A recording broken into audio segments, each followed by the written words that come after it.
JJ, welcome back to Breakdown. It's Monday, December the 27th. We're going to talk college bowl games. Are you ready for this? Born ready. Let's do it. All right. JJ, there's already been two games played by SEC teams, two bowl games played by SEC teams. Last Wednesday, Mizzou lost to Army 22-24. And last Thursday, UCF, University of Central Florida, defeated Florida 29-17. What do you think about that UCF Florida game?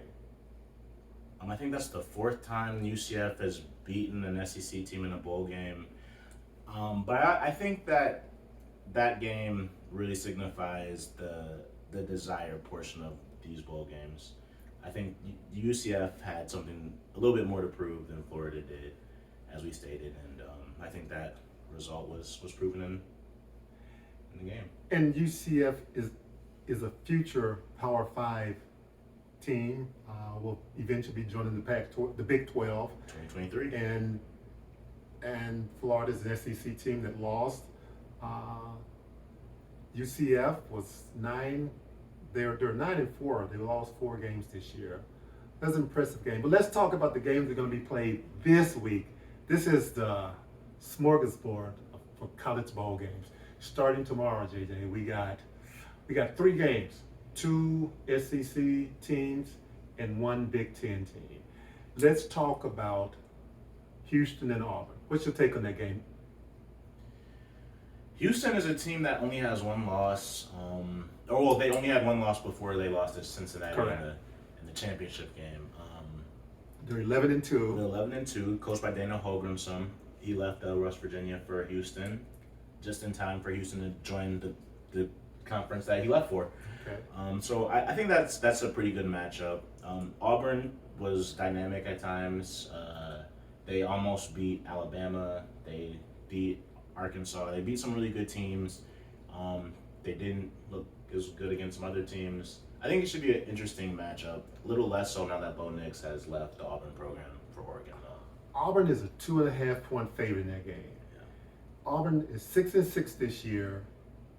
Houston is 11-2. Yeah. This is the Birmingham Bowl.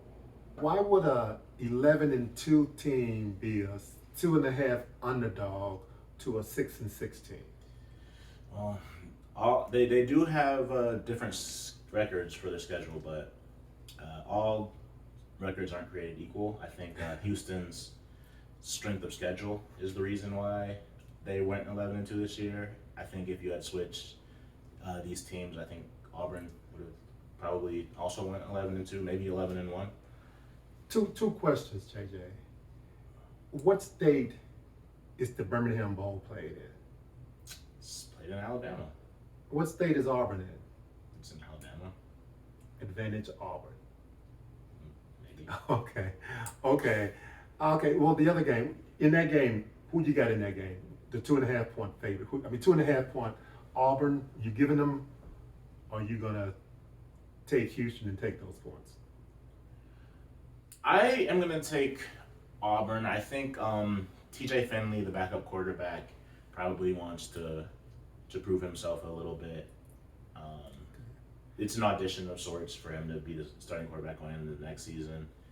So, and their coach, Brian Harsin, is already on the hot seat at Auburn after just 1 year. So, I think that they might have a little bit more to prove than your average 6-6 SEC team. Maybe. Okay, the Liberty Bowl tomorrow. Mississippi State and Texas Tech. Mississippi State is a 9.5-point favorite. You buying that? Mississippi State is a 9.5-point favorite. Well, the last time they played a game in the Liberty Bowl was earlier this year. I believe they were likewise a 9.5-point favorite, and that was a game that they lost to Memphis in hilarious fashion. I don't know, Texas Tech, they lost by 40 points to a Texas team that I don't think qualified for bowl eligibility this year. Wow. So I would not bet on Texas Tech, but I think 9.5 is too big of a spread for me to bet on Mississippi State. For me, I would stay away from this.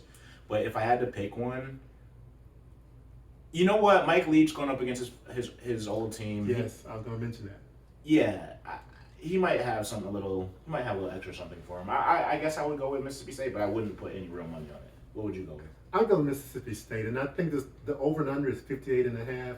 I think there's going to be a lot of points scored in that game. Yeah. But that's just me. Okay, let's get to the Big Ten. They're finally going to play a game, JJ. Tuesday, West Virginia against Minnesota. Minnesota is the favorite in this game. They're 5.5 point favorite. Tell me about this game. What's your take on this game? Yeah, West Virginia has looked underwhelming. Minnesota has looked up and down throughout the season. They've had some really big wins, some really poor losses. They've lost to MAC schools. They've looked really, really bad on occasion, but they finished the season strong. Minnesota's 8-4. West Virginia 6-6. Yeah. And the Big 12 is an inferior conference to the Big 10. Even the Big 10 West, I would say that they're Big 10 West. I don't know, but go ahead. I like Minnesota to cover the 5 points. I would agree. Okay, Wednesday we got another Big Ten game.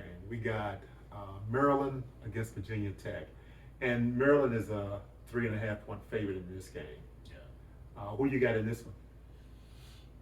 I'm gonna go with Virginia Tech. Virginia Tech just let go of their coach Justin Fuente, and I think I'm just really big into motivations when it comes to the meaningless bowl games, so to speak, and I think people are gonna have motivation for earning their spot, auditioning for future coaches. I think that's incentive enough that I'm gonna go with Virginia Tech over Maryland. I also don't trust Maryland's defense whatsoever, and the younger Tagovailoa. I'm about to ask you about it. Yeah, to say he's interception prone would be an understatement. He loves to give the ball to other teams. So. Oh man. Okay, well on Thursday, December the 30th, we got more games. We got South Carolina playing North Carolina. North Carolina against South Carolina, and South Carolina is a 9 point underdog. Yeah. You giving those or you taking them? It's hard to take that many points. It's hard to take that many points or to give that many points?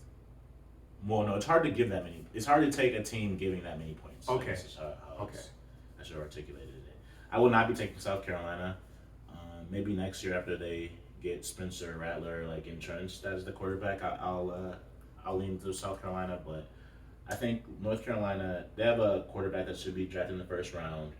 That might want to make a statement game. I do know that the North Carolina-South Carolina rivalry is a very significant one, and they will have incentive to outdo them. It's rare that you see an SEC team and an ACC team both with the same record, and the ACC team is giving them almost 10 points. But I just that's a good point you bring out. That's interesting. So you said you were going to take which team again? I would stay away from that too, but I think North Carolina has a better chance of covering than South Carolina does. I agree. Finally, on Thursday, JJ, there's a Big Ten SEC matchup. We got Tennessee and Purdue. Tennessee is a 5 point favorite in the Music City Bowl. Where's the Music City Bowl going to be played? Nashville. Tennessee will feel pretty comfortable playing there. Who you got in that game? Big Ten SEC. I think that the home field advantage is real. I know Knoxville is 5 hours away from Nashville, or 6 hours, but it's away, but same state. It's same state, and Purdue has to come all the way down. Purdue does have the cornerbacks to compete with the wide receiver in the passing game, because all Tennessee is going to want to do is throw it with Hendon Hooker. That's all they want to do. They want to throw it. They want to throw it deep.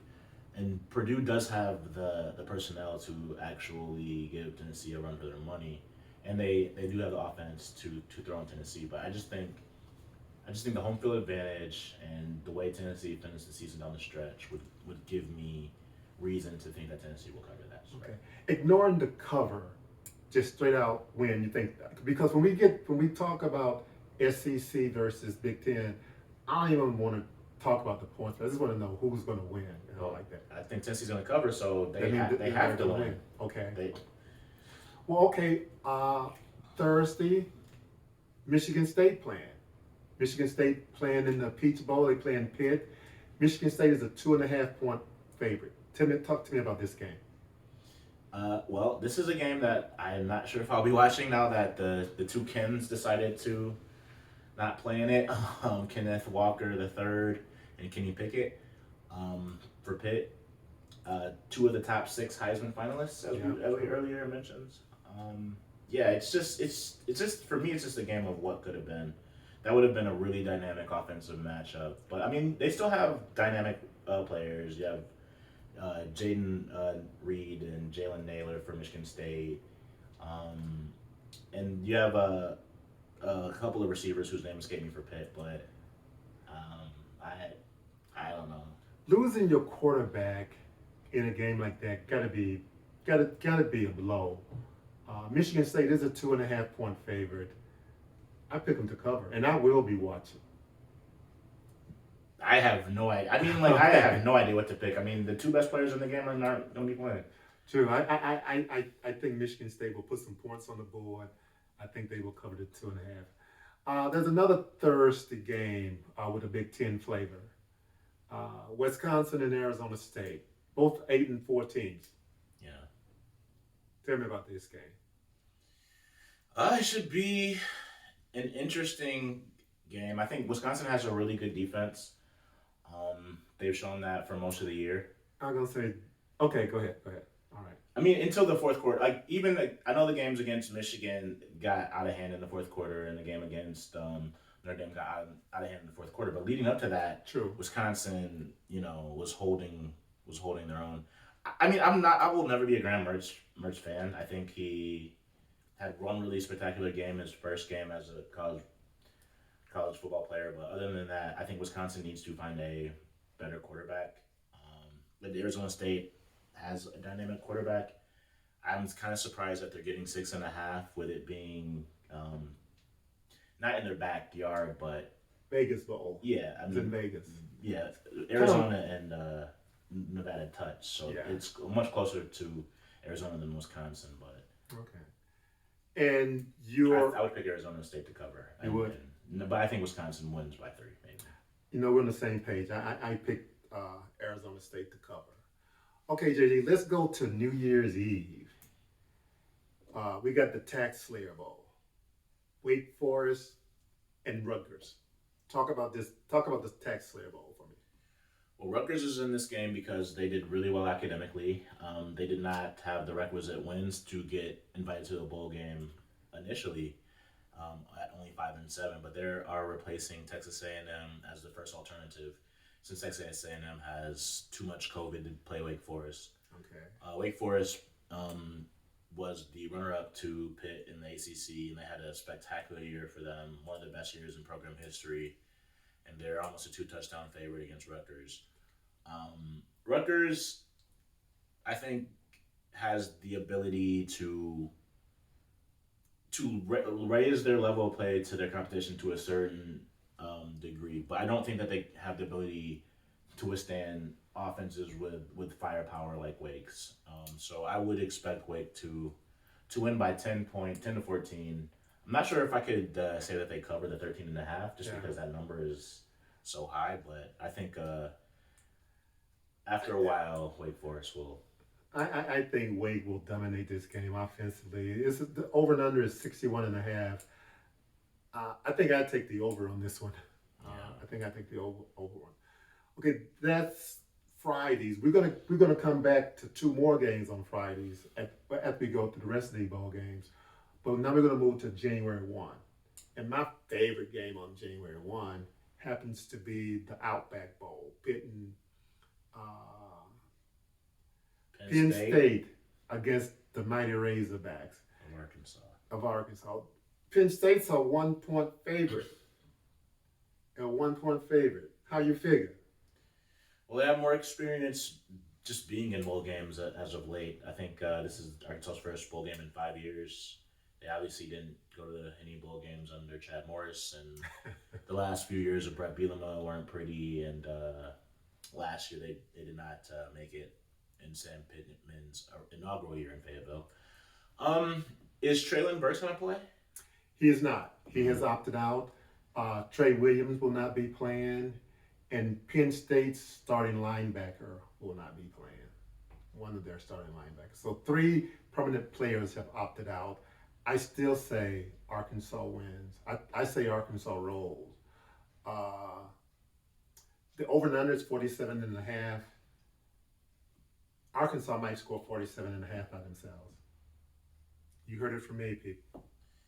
Yeah, I think a 1-point spread is basically a pick 'em. That's hard though. With all those players being out, it's hard for me to pick Arkansas. I think Sean Clifford. I know he's coming back for a 6th year. I think I think Penn State probably actually wins. I hope that I'm wrong. Well, I'll tell you this: Arkansas, even though in my mind the number 1 receiver in the country plays for Arkansas, and he's opting out of this bowl game. Arkansas's quarterback, their coaching staff has a lot of confidence in him. They have, As they should. He's thrown what 3 picks this year, the entire season. I don't I remember. think it was maybe 4. And I remember one of them was I think he's thrown 4 picks, and one was like that last second halftime heave, and so that I think he's thrown like 3 legitimate picks. Well, I'll say Arkansas did not recruit a quarterback in the class in their recruiting class this year. It lets you know how much confidence they have in their quarterback, and it also lets you know that the transfer portal is a legitimate thing too. well, if in case someone leaves, because they are at the max scholarship 85, so. But I'm just saying, like they have Malik Hornsby. I know that he has him backing him up, and he was a highly touted recruit. But Yeah, everyone in football, you're a play away from your entire season being. So you have to have some insurance at the quarterback, at the most important position in sports. Okay, JJ. So we've got 2 matches up with Big Ten SEC.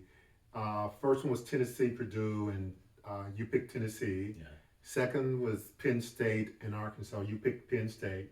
Yeah. I'm Unfortunately, going with the Razorbacks.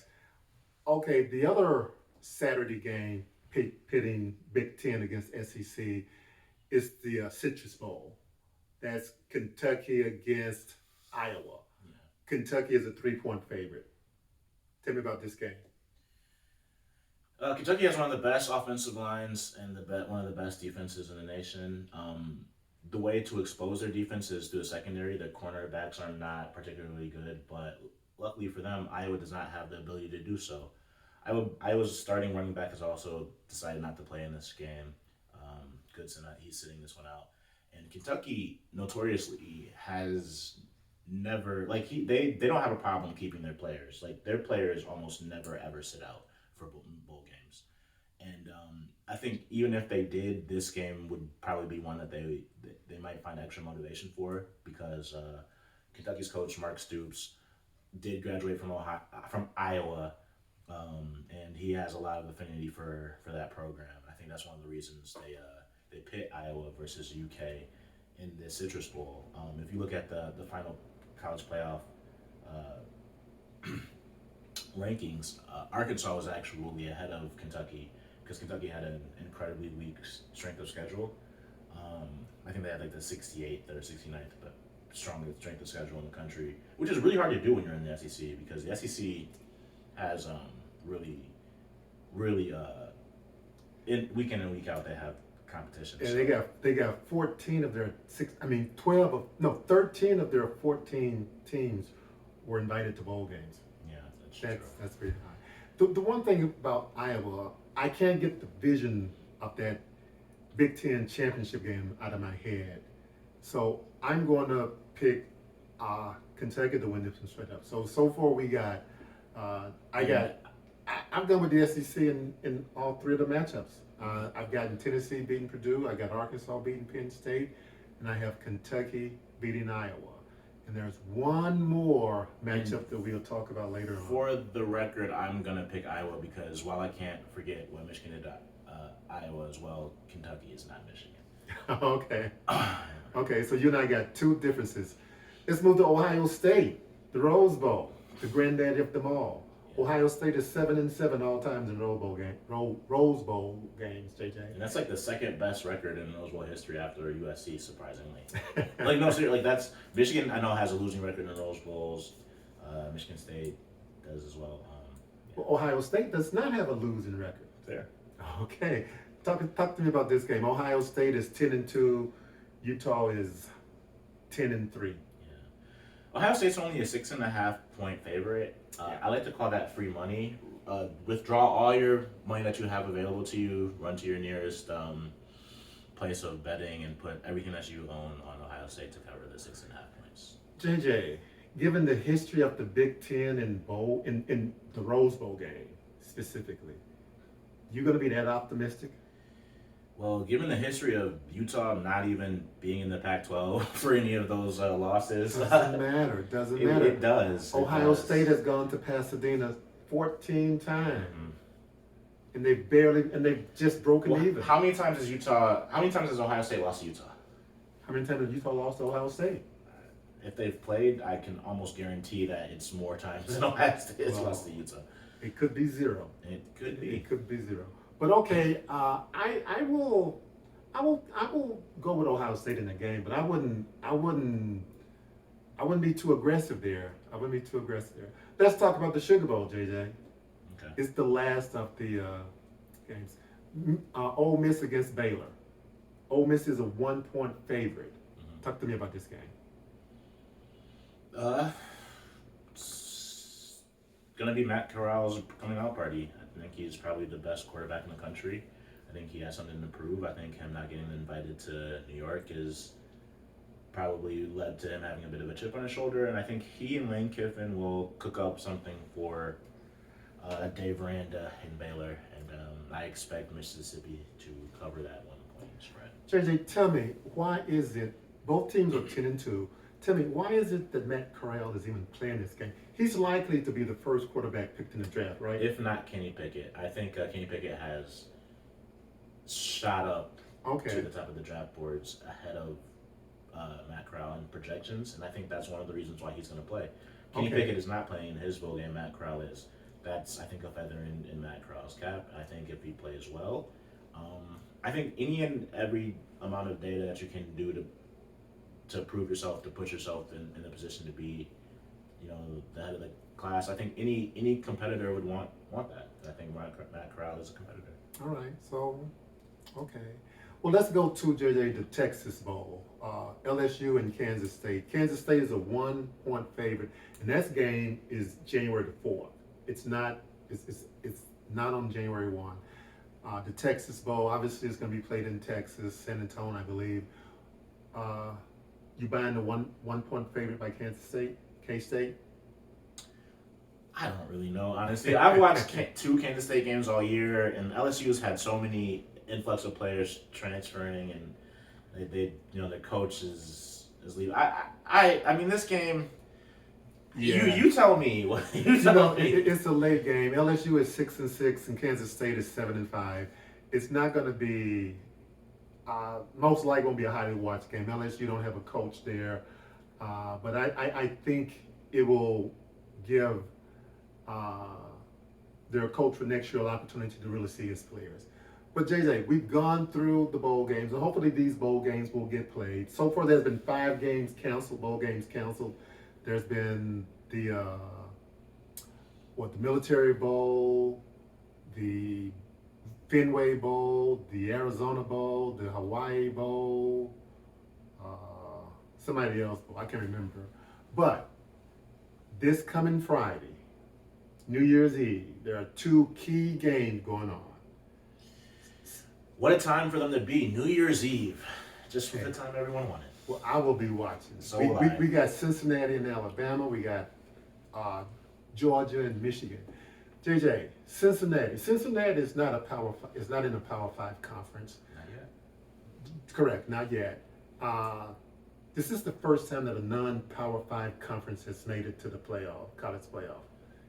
Should Cincinnati feel that they belong in the college football playoff? They're the only team that's undefeated left. I think that if any team should feel that they belong, it should be Cincinnati. For a multitude of reasons, actually. Then why are they virtually a 2-touchdown dog? Look, death taxes in Alabama is what it's been the last decade. Like it would be hard. It's just hard to go against Nick Saban. I mean, it really is. So Cincinnati should feel that they belong. And later on, I'm going to ask you to give me a winner. I mean, yeah, they have major bowl experience within the past decade. They Last year last year in the Peach Bowl. 24 to 21, they lost by 3 to Georgia, In the Peach Bowl, yes. A couple years before that in the Sugar Bowl, a couple years before that in the Orange Bowl. So they have major bowl experiences. I don't think that they'll be intimidated. 10 years ago, they were in a major power conference in the Big East before it dissolved. Okay. And they're literally in 2023 they're gonna be in the Big 12. So I don't think that they're gonna be too intimidated. Well, there's Alabama. Alabama had a couple of struggles this year. They struggled against Florida. Yeah. They lost to Texas A&M. They struggled against Auburn. Mm-hmm. Should Michigan have been seeded number 1 instead of Alabama? No, the only argument Michigan really has is they have a better loss. Michigan State at 10 A top 10 team. Yeah, they are currently ranked out of Texas A&M, which is Alabama's loss. So why doesn't that put them number 1 instead? Michigan doesn't have as good of a win as beating the number 3 team in the country in Georgia. Okay, give me the give me the signature win for each of these 4 teams in the bowl game. We got Cincinnati. What's their signature win? Their signature win is Notre Dame. Okay. Alabama, what's their signature win? Georgia, what's their signature win? Do they have one? their best win is Arkansas.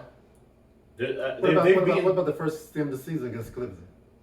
Yeah, Clemson was ranked in the top 5 at that point in time. I mean, I guess that's their signature win, but as far as teams that finished, Clemson didn't finish ranked in the top 25 at the end of the year.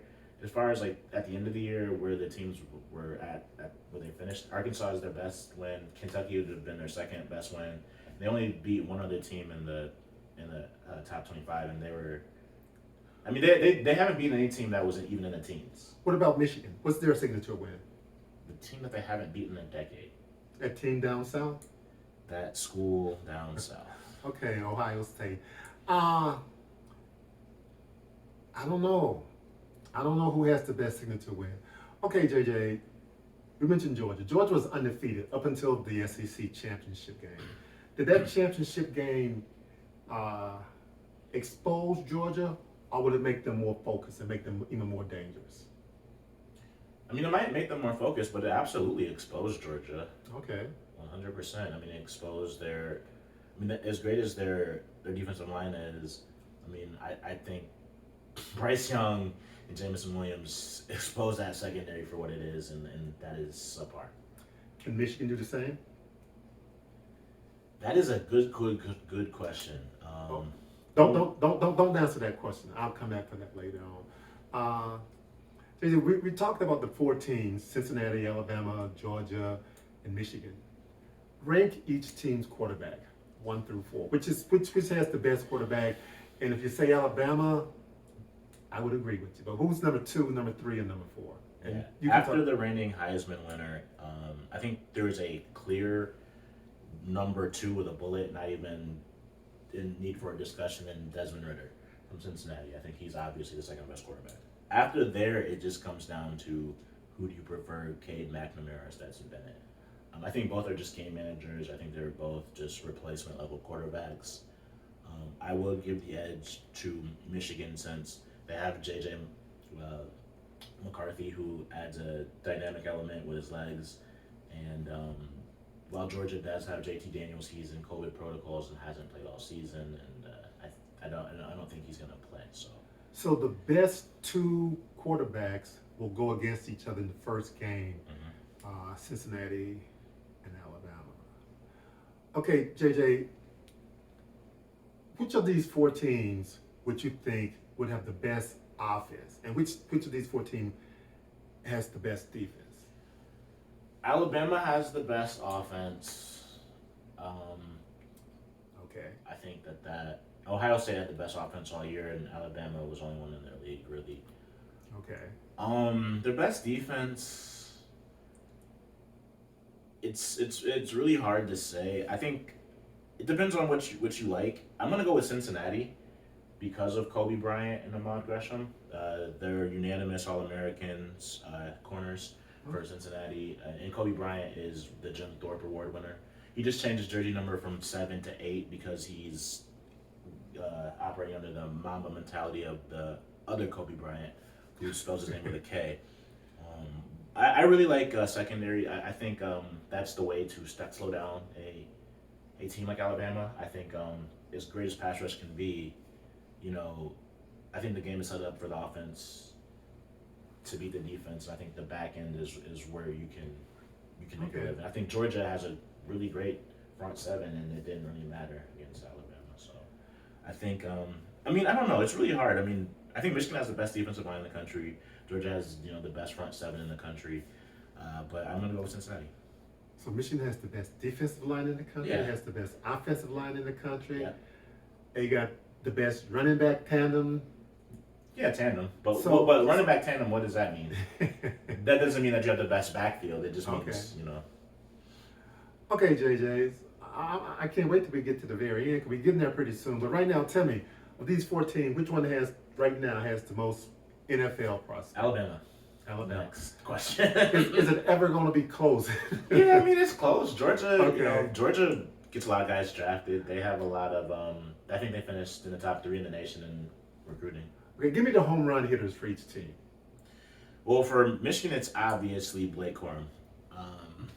Hassan Haskins is the steady, reliable running back, but Blake Corum is like the big play guy. Okay, yeah. Through the air, it'll have to be Cornelius Johnson. He leads the league in receiving yards by almost twice as much as the second place. What team? For Michigan. Okay. But he still has less than 700 yards receiving, so that should tell you the type of team that Michigan is.